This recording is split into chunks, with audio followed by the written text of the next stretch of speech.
నమస్తే, welcome to special focus. డిఫెన్స్లో ఎదురులేదు, రక్షణ రంగంలో సాటి లేదు, ఫోన్ల తయారీలో తిరుగులేదు, డిజిటల్ పేమెంట్స్లో రాజీ లేదు, ఎగుమతుల్లో రికార్డుల మోత, మారిపోతున్న దేశం తలరాత, global goals, local skills. Wow, make in India. Make in India mega wonders సృష్టిస్తోంది. ప్రపంచంలో భారత్ తిరుగులేని శక్తిగా ఎదుగుతోంది. తయారీ రంగంలో తనదైన సత్తా చాటుతోంది. మేక్ ఇన్ ఇండియాతో భారత్ సూపర్ పవర్గా మారుతుందా? ప్రపంచమంతా మన వైపు చూస్తుందా? ఈ 10 ఏళ్లలో సాధించిందేంటి? భవిష్యత్తులో సాధించబోయేదేంటి?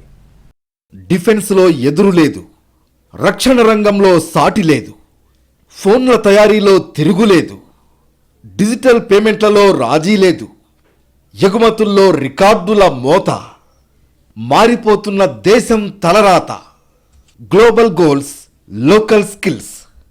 Make in India, made in wonders. అవును, make in India wonders create చేస్తోంది. ప్రపంచం చూపుని మనవైపు మళ్లేలా చేసింది. అద్భుతమైన ఆవిష్కరణలతో సత్తా చాటుతోంది. తయారీ రంగంలో తిరుగులేని శక్తిగా ఎదుగుతోంది. ఎగుమతుల్లో ఎదురే లేదు. రక్షణ రంగంలో రారాజుగా నిలుస్తోంది. డిజిటల్ పేమెంట్స్లో దుమ్ము రేపుతోంది.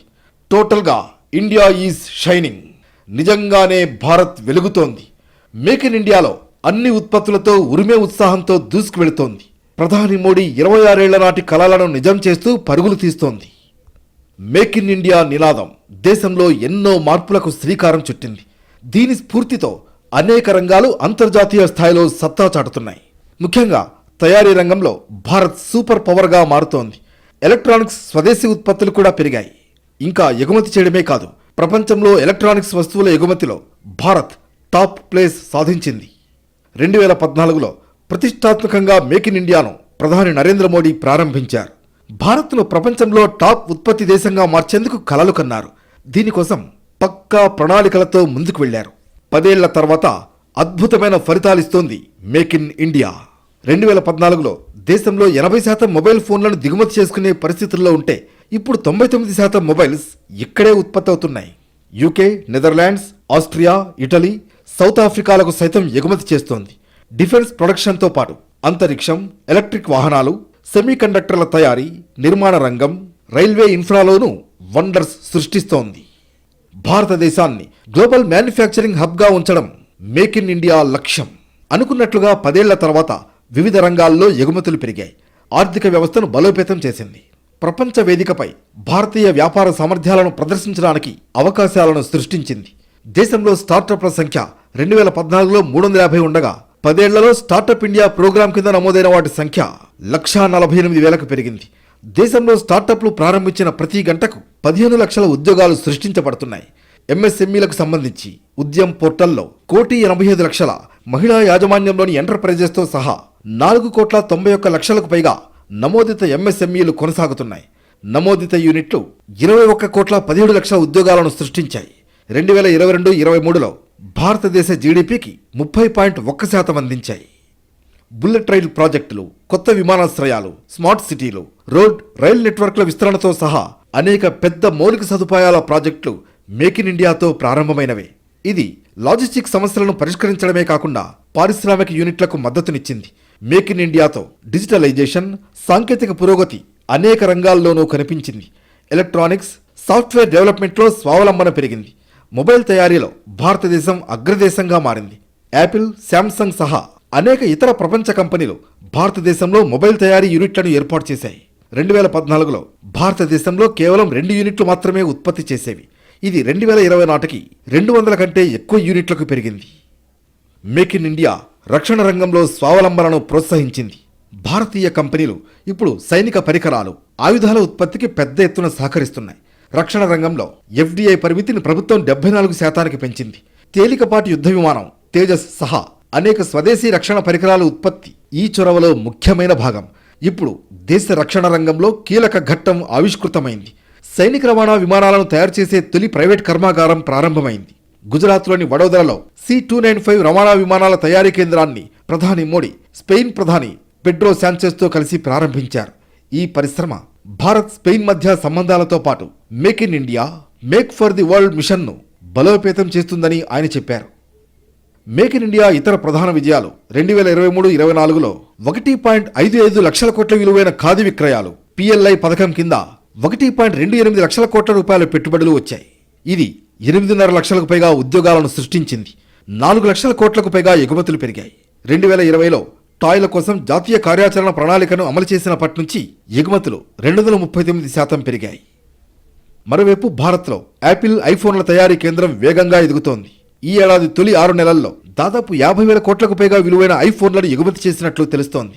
మొత్తంగా 2024 ఆర్థిక సంవత్సరంలో ఈ ఎగుమతులు సుమారు 85,000 కోట్ల రూపాయలను దాటేయొచ్చని అంచనా. గతేడాది విక్రయాలతో పోలిస్తే ఇది 3వ వంతు వృద్ధిని సాధించినట్లే. స్థానిక సబ్సిడీలు, నైపుణ్యం ఉన్న ఉద్యోగుల్ని వినియోగించుకుని యాపిల్ భారత్లో ఐఫోన్ల తయారీ నెట్వర్క్ను వేగంగా విస్తరిస్తోంది. ఇటీవల కాలంలో అమెరికా, చైనా మధ్య ఉద్రిక్తతలు పెరిగాయి. దీంతో బీజింగ్పై ఆధారపడడాన్ని తగ్గించుకోవాలన్న ఐఫోన్ లక్ష్యాలను సాధించడంలో ఢిల్లీ కీలక పాత్ర పోషిస్తోంది. ప్రధాని మోడీ తన హయాంలో మేక్ ఇన్ ఇండియాకు పెద్దపీట వేశారు. దిగుమతులపై ఆధారపడే విధానాన్ని తగ్గించి స్వయం తయారీ, ఎగుమతులను ప్రోత్సహించే ప్రయత్నాలు సాగాయి. మౌలిక సదుపాయాలు, తయారీ వంటి రంగాల్లో ఆర్థిక సంస్కరణలు దేశాభివృద్ధికి దారితీశాయి. 2047 నాటికి అభివృద్ధి చెందిన దేశంగా భారత్ నిలవాలన్న ఆకాంక్షకు పురుడు పోశాయి. మౌలిక సదుపాయాలు, తయారీ రంగాలకు ప్రాధాన్యత మోడీ 3.0లోనూ కొనసాగుతోంది. రక్షణ రంగానికి భారీ కేటాయింపులు, రైల్వే లైన్ల నిర్మాణం, డిజిటల్ విప్లవం వంటివి నిరాటంకంగా సాగుతున్నాయి. మేక్ ఇన్ ఇండియా 10 ఏళ్ల కాలంలో సంస్కరణలతో దేశం స్వరూపం మారిపోయింది. భారత్ను అంతర్జాతీయ తయారీ కేంద్రం, గ్లోబల్ మ్యానుఫ్యాక్చరింగ్ హబ్గా మార్చాలని లక్ష్యంగా ముందుకు వెళుతోంది. సెమీ కండక్టర్ల తయారీ సంస్థలు, ఫోన్ల విడిభాగాల తయారీ, ఎలక్ట్రిక్ వాహనాల తయారీని ప్రోత్సహించేందుకు భారీగా రాయితీలు కల్పించింది. ప్రపంచంలో 3వ అతిపెద్ద ఆర్థిక వ్యవస్థగా మారాలన్న లక్ష్యం నిర్దేశించుకున్న కేంద్రం దిగుమతి సుంకాల తగ్గింపు, ఎగుమతుల పెంపు, ఉపాధి అవకాశాల కల్పనపై దృష్టి పెట్టింది. దిగుమతులపై విధిస్తున్న సుంకాలతో తయారీ ఖర్చులు పెరిగిపోతున్నాయి. దీంతో దిగుమతి సుంకాల తగ్గింపుపై ఫోకస్ చేసింది. మోడీ 2వ విడత పాలనలో స్మార్ట్ ఫోన్ల విడిభాగాల దిగుమతులపై 10% వరకు సుంకాలు తగ్గించింది. అలాగే భారత్ను ఉత్పాదక శక్తిగా మార్చాలని కేంద్రం లక్ష్యంగా పెట్టుకుంది. ఎలక్ట్రానిక్స్, ఆటోమొబైల్స్ వంటి రంగాలను అభివృద్ధి చేయడంపై దృష్టి పెట్టింది. తయారీ రంగంలో భారత్ వాటా 3% పెరిగింది. దీన్ని మరింతగా పెంచే దిశగా చర్యలు చేపట్టింది. మొత్తానికి మేడ్ ఇన్ ఇండియా వాహనాలకు విదేశాల్లో మంచి డిమాండ్ ఉంది. రికార్డు స్థాయిలో అమ్ముడవుతున్నాయి. దేశంలో తయారీ రంగం పైచేయి సాధిస్తూ ఉత్పత్తి భారీగా పెరుగుతోంది. దీంతో ప్రపంచ వ్యాప్తంగా మేడ్ ఇన్ ఇండియా వస్తువులకు డిమాండ్ పెరుగుతోంది. వాహన ఎగుమతుల్లో చరిత్ర సృష్టిస్తోంది. అనేక దేశాలకు మేడ్ ఇన్ ఇండియా వాహనాల్ని ఎగుమతి చేస్తోంది. ఇక్కడ తయారైన వాహనాల డిమాండ్ ఏప్రిల్, సెప్టెంబర్ మధ్యకాలంలో 14% పెరిగింది. Global goals, local skills, make in India నినాదంలో భారత్ సక్సెస్ మంత్ర ఇదే. ముఖ్యంగా మొబైల్ తయారీ రంగంలో దేశం దూసుకుపోతోంది. ఇటు శాంసంగ్, అటు యాపిల్ 2 కంపెనీల ఎగుమతులు ఆకాశమే హద్దుగా దూసుకుపోతున్నాయి. ఆ మాటకొస్తే భారత్ నుంచి అమెరికాకు ఎక్కువగా ఎక్స్పోర్ట్ అయ్యే 2వ ఐటెం ఐఫోన్. మొబైల్ తయారీలో భారత్ ప్రపంచ దృష్టిని ఆకర్షిస్తోంది. శాంసంగ్, యాపిల్ వంటి గ్లోబల్ కంపెనీలు దేశంలో పెద్ద పెద్ద ప్లాంట్లను నెలకొల్పుతున్నాయి. దాంతో మొబైల్ ఫోన్ల ఎగుమతిలో భారతదేశం ప్రపంచంలో 2వ స్థానానికి ఎగబాకిందే. శాంసంగ్ నోయిడాలో ప్రపంచంలోనే అతిపెద్ద ప్లాంట్ను నిర్మించింది. ఇక్కడ జరిగే ప్రొడక్షన్ సంవత్సరానికి 68 మిలియన్ల నుంచి 120 మిలియన్లకు పెరిగింది. ఇతర దేశాలకు కూడా ఎగుమతి అవుతున్నాయి. చైనా నుంచి కొంత ప్రొడక్షన్ ను భారత్ కు తరలించడం ద్వారా యాపిల్ కంపెనీ తన ప్రొడక్షన్ స్ట్రాటజీని మార్చింది. మొదటిసారిగా ప్రీమియం ప్రో మ్యాక్స్ మోడల్స్ సహా కొత్త ఐఫోన్ 16 సిరీస్ తమిళనాడులోని శ్రీ పెరంబదూర్లో అసెంబుల్ అవుతోంది. ఇందుకోసం మన వాళ్లు ప్రత్యేకంగా శిక్షణ పొందుతున్నారు. ప్రస్తుతం $14 బిలియన్ విలువైన ఐఫోన్లు భారతదేశంలో తయారవుతున్నాయి. ఇది యాపిల్ ప్రపంచ ఉత్పత్తిలో 14%. ఎయిర్పాడ్లు, ఐప్యాడ్ల వంటి ఇతర గ్యాడ్జెట్ల ద్వారా ప్రొడక్షన్ ని విస్తరించాలని కంపెనీ భావిస్తోంది. ఈ ఏడాది తొలి 6 నెలల్లో దాదాపు $6 బిలియన్ అంటే 50,000 కోట్లకు పైగా విలువైన ఐఫోన్లు ఎగుమతి చేసినట్లుగా అంచనా. 2024 ఆర్థిక సంవత్సరంలో ఈ ఎగుమతులు దాదాపు $10 బిలియన్ అంటే 85,000 కోట్లను దాటేయొచ్చని అంచనా. గతేడాది అమ్మకాలతో పోలిస్తే 3వ వంతు వృద్ధి సాధించినట్లే. స్థానిక సబ్సిడీలు, నైపుణ్యం ఉన్న ఉద్యోగులను వినియోగించుకొని యాపిల్ భారత్లో ఐఫోన్ల తయారీ నెట్వర్క్ను వేగంగా విస్తరిస్తోంది. ఇటీవల కాలంలో అమెరికా, చైనా మధ్య ఉద్రిక్తతలు పెరిగాయి. దీంతో బీజింగ్పై ఆధారపడటాన్ని తగ్గించుకోవాలని యాపిల్ టార్గెట్ పెట్టుకుంది. దీన్ని రీచ్ కావడానికి భారత్ కీలక పాత్ర పోషిస్తోంది. మన దేశం నుంచి అమెరికాకు అత్యధికంగా ఎగుమతయ్యే 2వ ఐటెంగా ఐఫోన్ నిలిచింది. భారతదేశంలో వేగంగా విస్తరిస్తున్న మొబైల్ తయారీ పరిశ్రమ మేక్ ఇన్ ఇండియా మోటోని నిజం చేస్తోంది. శాంసంగ్, యాపిల్ వంటి కంపెనీల ద్వారా ఉద్యోగ కల్పన మాత్రమే కాదు, దేశ సాంకేతిక నైపుణ్యం, ఎగుమతి సామర్థ్యాన్ని మెరుగుపరుస్తున్నాయి. ఈ మార్పు ఆత్మనిర్భర్ భారత్ స్ఫూర్తిని బలోపేతం చేస్తుంది అనడంలో సందేహం లేదు. ప్రపంచ సాంకేతిక పరిశ్రమలో భారతదేశం స్థానం రోజురోజుకు మెరుగవుతోంది. గ్లోబల్ గోల్స్, లోకల్ స్కిల్స్, ఈ కాంబినేషన్తో మొబైల్ తయారీ పరిశ్రమ ఆకాశమే హద్దుగా దూసుకుపోతోంది. భారత్ అంటే ఒకప్పుడు ఆయుధాల దిగుమతిదారు, కానీ ఇప్పుడు సీన్ మారింది. డిఫెన్స్ ఎక్స్పోర్ట్స్లో మన దేశం దూకుడు ప్రదర్శిస్తోంది. రక్షణ పరికరాలు కొనుగోలు చేస్తున్న జాబితాలో ఆర్మేనియా లాంటి చిన్న దేశాలే కాదు, అమెరికా, ఫ్రాన్స్ వంటి పెద్ద దేశాలు ఉన్నాయి. భవిష్యత్తులో ఈ ఎగుమతులు మరిన్ని పెంచాలని కేంద్రం టార్గెట్గా పెట్టుకుంది. భారత్ దేశీయ రక్షణ పరికరాల ఎగుమతులను పెంచుతోంది. ప్రధానంగా అమెరికా, ఫ్రాన్స్, ఆర్మేనియా దేశాలు భారత్ నుంచి ఎక్కువగా కొనుగోలు చేస్తున్నాయి. ప్రభుత్వ, ప్రైవేట్ రంగంలోని పలు భారతీయ కంపెనీలు 100 దేశాలకు ఆయుధ ఎగుమతులు చేస్తున్నాయి. మందుగుండు సామాగ్రి, ఫ్యూజులు వంటివే కాదు, BrahMos supersonic missiles, Akash missiles, Pinaka rockets, Dornier 228 విమానాలు, ఆర్టిలరీ గన్స్, రాడర్స్, ఆయుధ వాహనాలు వంటివి ఇందులో ఉన్నాయి. 2014-15 మధ్య మన ఆయుధ ఎగుమతులు కేవలం 1941 కోట్లు. కానీ 2018-19 నాటికి అవి 10,746 కోట్లకు చేరుకున్నాయి. గత ఆర్థిక సంవత్సరంలో ఏకంగా 21,083 కోట్ల రూపాయల విలువైన ఆయుధాలను ఇతర దేశాలకు మనం ఎగుమతి చేశాం. మన నుంచి ఎక్కువగా ఆయుధాలు కొనుగోలు చేసుకుంటున్న వారిలో ఆర్మేనియా ముందుంది. అమెరికా, ఫ్రాన్స్ కూడా ఆ తర్వాతి స్థానాల్లో ఉన్నాయి. గత ఆర్థిక సంవత్సరంలో భారత్ 21,083 కోట్ల విలువైన ఆయుధాలను ఇతర దేశాలకు ఎగుమతి చేసింది.